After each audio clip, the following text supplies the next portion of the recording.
by'ukuri rero urupfu rwose ni urupfu, kandi urupfu rurababaza, kandi urupfu rutera agahinda, kandi kubura umuntu ni inkuru mbi, kubura uwawe ni ikintu kitari cyiza. Bityo rero twihanganishije ba nyine umuntu, ubwo yasize umugore asiga abana, twihanganishije itorero ryabashije kubura umushumba ku rwego rwiza yayoboragamo, yari afitemo umwanya n'umumaro, kuko nubwo mu ijuru tuzamusangayo, ariko mu isi turahombye, turatakaje. Ngira ngo rero ubwo ndetse habaga n'ikibazo cy'amatati, impari, guburana cyane ku rupfu rw'uyu mukozi w'Imana, abantu benshi bamwe batabyumva abandi babyumva. Natwe ni nayo mpamvu tugarutse kuri iyi nkuru tubabwira ngo ese niko abegereye Imwaro muri iyi komine, ubu burozi yaburiye mu muceri, yaburiye mu mazi, yaburiye mu ifiriti, yaburiye mu nkoko, yaburiye mu ifi, yaburiye mu ki? Yaburiye mu ki? Ko mwese ku marimbi muri kongorerana ko yishwe n'uburozi, ariko ko mutavuga muti yaburiye aha n'aha? Ubwo se mwe murabona cyangwa mwe muri kureba? Yishwe n'uburozi, icyo turacyemera. Urebye niba umuntu atatse mu nda kugera apfuye, uri pasiteri ugataka mu nda, ugashinyiriza, ukagwara mu nda, ukanywa uburozi ntibuvemo, ukaruka uburozi ntibuvemo, kugeza uburozi bukwishe, wariye ibiki? Niba umuntu acisha kurusha abanyamasengesho, umuntu agatongera kurusha abanyamasengesho, umuntu agahamura ibirozi kurusha abanyamasengesho, umuntu akazirika amagambo ya Satani kuruta y'abanyamasengesho, wariye ibiki da? Ubusaba abarozi ntibari bubirukane mu rusengero mukarusohokamo? Ubusaba abarozi ntibazatuma leta inahagarika ibintu byo gutekera ku rusengero?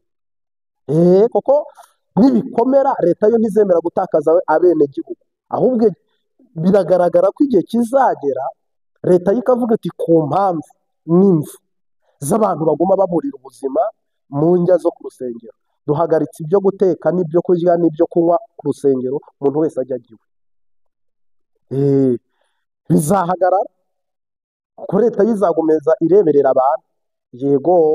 Uyu munsi wa none rero niba nta gikozwe, ubundi se ubu mufite izihe ngamba none? Twihanganishije, duhumurije, turaremesha abapasitori bari gupfa bazize urupfu. Ntabwo ari urupfu rw'umubiri navuze, ni urupfu nyarupfu, bakakurenzaho ibitaka, bakagutwara mu modoka nziza, bakakugurira amashesheti n'ikositimu nziza, ariko pfa. Ngira ngo ku ifoto uri kubona ifoto bashyizeho. Icyakwereka rero amafoto yagaragaye mu kumushyingura, kositimu nziza imukwiriye, yadozwe se n'abarundi, oya, n'abashinwa n'abayapani, nziza ihenze. Wagize ngo se mu gushyingura barabaga impene? Oya, ni ukubaga inka. Wagize ngo se ku mpanda bari bukarabe amazi ya Nahangwa? Reka da, barakaraba amazi meza asukuye ayunguruye arimo siro. Wagize ngo se abari busome disikuru barayisoma nk'abatarize?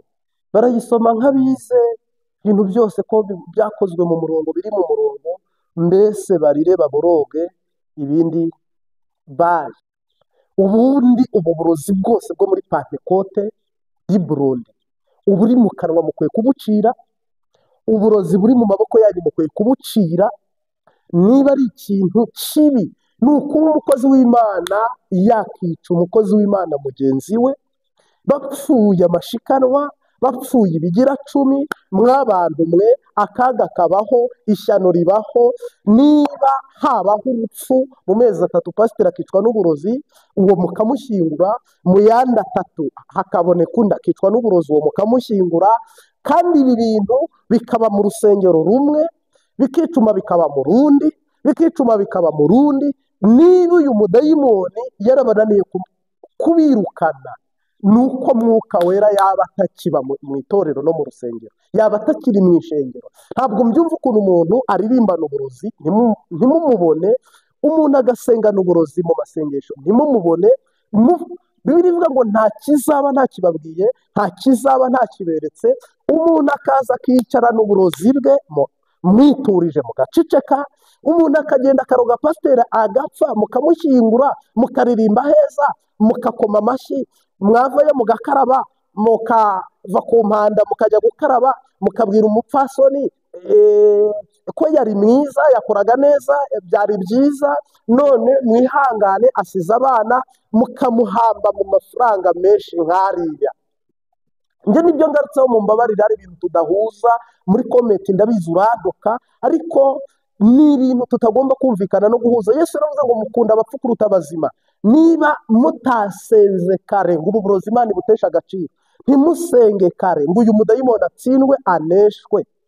Muri Pantekote mwitirirwa umwuka wera, iri zina menya mutarizi, menya mutazi ubusobanuro bw'iri zina. Muri Pentekoste siyaseze umwuka, baririmbyi berekwa, abanyamasengesho berekwa, bapasiteri babavugishwa, bahanuzi babavugisha, mwese mukaba mu rusengero. Umuntu akagenda agacisha uburozi muri Tanzania, agacisha uburozi Zambia, agacisha uburozi Mozambique, agakura uburozi Malawi, agakura uburozi mu Rwanda, agakura uburozi Burundi, akabuhingura, akaza akabareba ko muri ibigugu, yarangiza akababwira tumva twumvikane, jyewe icyari kinzanye nashakaga kwica pasiteri, ndabona igihe cye kigeze ngo pasiteri apfe.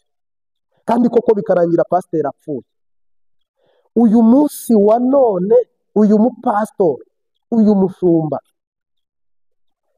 ese ubundi ngaruke no kuri uyu mushumba, niba uri impumyi ukayobora uri impumyi, ubundi intama zo zijyanye. Niba umuntu yakuroga uri pasiteri akakwicisha uburozi uri pasiteri, ubundi ubwo buhumyi, ubundi intama z'uyoboye ubwo uzazijyana, uzazishyirana. Kuko si impamya ko niba utabona igikombe cy'uburozi bari buguhe, ntubone urushinge bari butere mu mazi ngo bakuroge, ntubone indyo bari guteka ngo ko bari buziroge, mu ijoro ukaba utazi amateraniro uri buyobore, niba Yesu ari buguha abashyitsi, mu ijoro ukaba utayasengeye, ku manywa ntuyasengere ngo Yesu aguhe inkoni. Ubundi ubwo ni Yesu ubimika. Mwebwe mwimikwa n'ikimenyane, mwimikwa n'amahera. Ni nayo mpamvu urupfu ruza rubatunguye ntimurubone, urupfu rukabatwara muri impumyi kandi rukabageraho mwarahumye. Niyo mpamvu n'uyu munsi wa none mu byo turi kuvugana ntabwo muzigera mubona n'ubwami bw'Imana niba nta maso y'umwuka wera ufite. Wajya mu ijuru, Bibiliya iravuga ngo nta kizaba nta kibabwira. Mwuka wera niwe uzabamenyesha kwa Data, niwe uzabajyana kwa Data. Twifitiye abatepe hano, twifitiye abajama, twifitiye abantu hano bageze mu maturo, ifiriti babana ifiriti, inkoko ibabana inkoko, ifi babana ifi, isamaki babana isamaki, urukwavu rubabana urukwavu, inka ibabana inka, mupoterera mu muceri, mupoterera mu mahera n'ibigira cumi, mwizera abantu bose uko babaha ibyo bigira cumi n'amashikanwa, mugira ngo ni nako babakunze babishimiye. None nabo rero bari kuvuga bati biri kurya cyane, imbeba bayitegera kubyikunda, ariko koko nta bwenge igira nta n'amaso igira, yurira gwaga ko ciyireba. None rero i Burundi urupfu rw'abapasiteri rwarasaze. Ubushije twakoze ikiganiro ku mupasiteri wapfuye, hadaciye amezi 6 dukora ikindi ku mupasiteri wapfuye. None n'uyu munsi dukoze ikindi kuri umupasiteri wapfuye. Nta kibazo mu itorero gihari, nta kibazo mwe muri kubona, nta kibazo abasenga muri kubona. Muri komenti tubwire, tugushimiye gukora subscribe ku igicano, Uwiteka guha umugisha. Nta kintu muri kubona mu matwi yawe, nta kintu uri kumva, nta nzamba uri kumva mu maso yawe, nta kintu uri kubona, ukanuye neza nta kintu uri kubona, umutima we nta kintu uri kukubwira. Ese ntaho biri kuva, nta naho biri kujya. Ese ibintu wowe uri kubibona uko byari biri, ubu niko bikirira? Abashumba mwahagaritse gusenga, nimutega agahanga babicisha ishoka. Abashumba mwaritse iby'impembu mwinjira mu mahera, nimutega agahanga babakubita ifuni abadayimoni. Abashumba mwaritse ukuri, muhagarika kwigisha ukuri, nimutega agahanga babarimbuze inkota shitani yaje kwica no kurimbura nta miyaga afite, azaguha ibigira cumi, aguha amashikanwa, aguha amaturo, umwaka umwe, imyaka ibiri, imyaka itatu, ariko avuga ati nanjye niho ngutegeye, nzakwicira mu bagore, nzakwicira mu mashikanwa, nzakwicira mu mwabaye impunzi z'amahera murikunda. Itarano Yesu yabahaye kudandaza, ntuzi niba ziri kugurwa, ntuzi niba bazigura aribo bakwiye kuzigura, ntuzi niba aho uri kuva n'aho uri kujya, mbese mwagezemo mugira ngo byararangiye. Kuko ubu ibiturire biratangwa mu bapasitori kugira ngo bahabwe ubupasiteri, barimo barahangana. Mwarimu akavuga ati kubera icyo uriya bamuhaye ubupasiteri kandi ataramara n'umwaka ku bwarimu, kubera icyo ngubu bamugize revera pasiteri kandi ataramara n'imyaka 5 mu murimo w'Imana.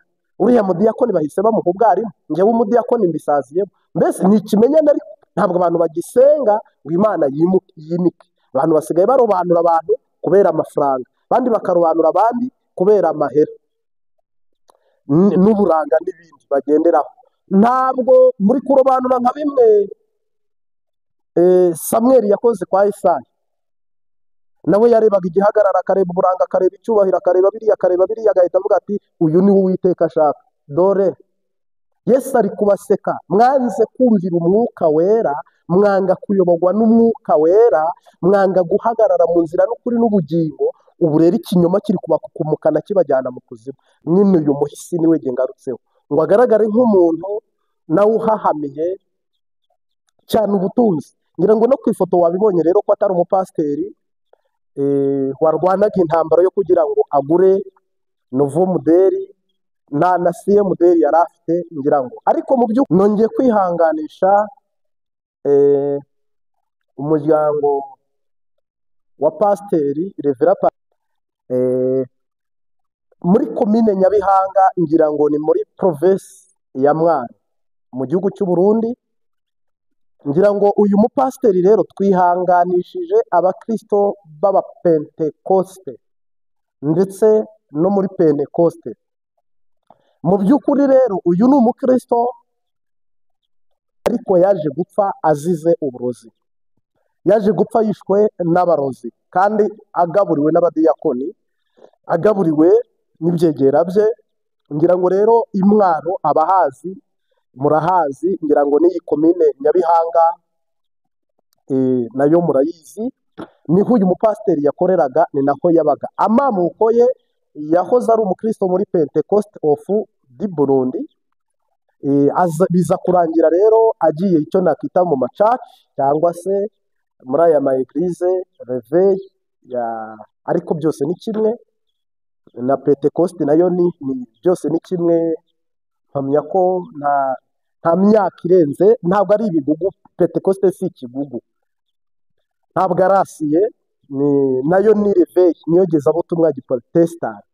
Mu by'ukuri rero ndagira ngo tugaruke ku nkuru y'akababaro iteye agahinda y'umupasiteri w'umurevera waje gupfa yishwe n'uburozi, ndetse akaba yarozwe na bamwe bakoranaga umurimo w'Imana, by'umwihariko hano i Mwaro. Rero ubwo ni inkuru y'akababaro muri komine Nyabihanga. Ndetse uyu mupasitoro akaba umupasiteri nanone utaragiye mu by'amahera cyane, yari umupasiteri w'imwemu, yari umupasiteri wari uri aho mu buryo busanzwe utaharaniye. Hari abapasiteri ubona bafite irari ry'imiduga, hari abapasiteri ubona bafite irari ryo kubaka no kugura amazu ahambaye hano mu mujyi wa Bujumbura. Ariko uyu ni umupasiteri rero utaragaragaye muri urwo ruhando cyangwa muri icyo cyanya ngo agaragare. Ni umupasiteri wayoboraga mu itorero ry'abadezami Holy Church. Uyu ni umupasitoro wari ugeze ku rwego rw'uburevera pasitori Haruna. Reka rero duhumurize, twihanganisha abarundi kandi tunaremesha abarundi tubabwira ngo urupfu rubaho. Ariko njye impamvu mbivuze ngarutse hano nisegure nerekeza no ku musozo, hatagira umuntu uza muri komenti yarebaho iminota 3 cyangwa 2 ntamenye impamvu y'iki kiganiro. Uyu ni umukristo wa Pentecote nubwo ari umupasitoro muri Dezami. Ikibi gitabwa iwabo, kandi nyir'umupfu afata ahanuka, uwo ni umugani w'ikirundi. Abakristo muri Pentekote rero nibo bagomba gufata iya mbere mu bakristo babo aho bari hose, niba bari kwamamaza ubutumwa bwiza. Ariko kuko mufite uburozi bwo kurobanura ku butoni, umuntu yasohotse, ubwo si umwizera wa Pentekoste. Umuntu ubundi yasohotse ajya, umuntu wavuye mu byizerwa ni ugusenga Satani, ni uwasubiye mu by'isi n'ukuzimu. Ariko umuntu wese wakagura ubwami bw'Imana muri aya madini ya Protestani ayoborwa n'umwuka, uwo ni umupantekoste. Rero ntabwo ndi burebe abo yafashaga n'abo yakoreraga, bo ni n'abakene, ahubwo Pantekote niyo ikwiye gusagasira ubutumwa bwiza yazanye mu gihugu, n'abatari muri Pentekoste ikababa hafi, ikabashyigikira. Mu by'ukuri rero niyo mpamvu twakwifashisha igitamuneri n'amafoto, abakristo mwese muri Pentekoste, hatazagira undi mupasiteri upfa mukamutererana. Uyu mupasiteri yapfuye, ariko abapantekoste sepebu mwamutereranye, mumureba nk'ikimbwa ihaze, mumukina ku mubyimba, mumwishima ko muzana amanyama. Ibyo bintu ntabwo ari byiza, ntabwo Imana yabibashimira, ntiyabibashyigikiramo. Niba mwarabwirije umuntu agakizwa, agatera imbere, agakomera, mwakabaye mumenya ibyago umuryango we wagize cyangwa nawe yagize, mukamuba hafi. Byo kuba ari muzahagarika bagiye gushyingura, mwitandukanyije nabo, mukagaragara nk'abantu mudashyigikiye ijambo ry'Imana kuri aka gatumba, ni bibi cyane. Ndagushimiye rero we wari udukurikiye, ariko uyu ni umukristo wa Pentekoste, kandi icyo kirahagije, kuko pasiteri ni inshingano ariko zidakuraho kuba umukristo. Reka rero mbashimire mwebwe mwese mwakanze subscribe. Uwiteka abahe umugisha, tuzajya tubakurikiranira ido n'ido, amajya n'amazi. Ciao ciao, shalom shalom.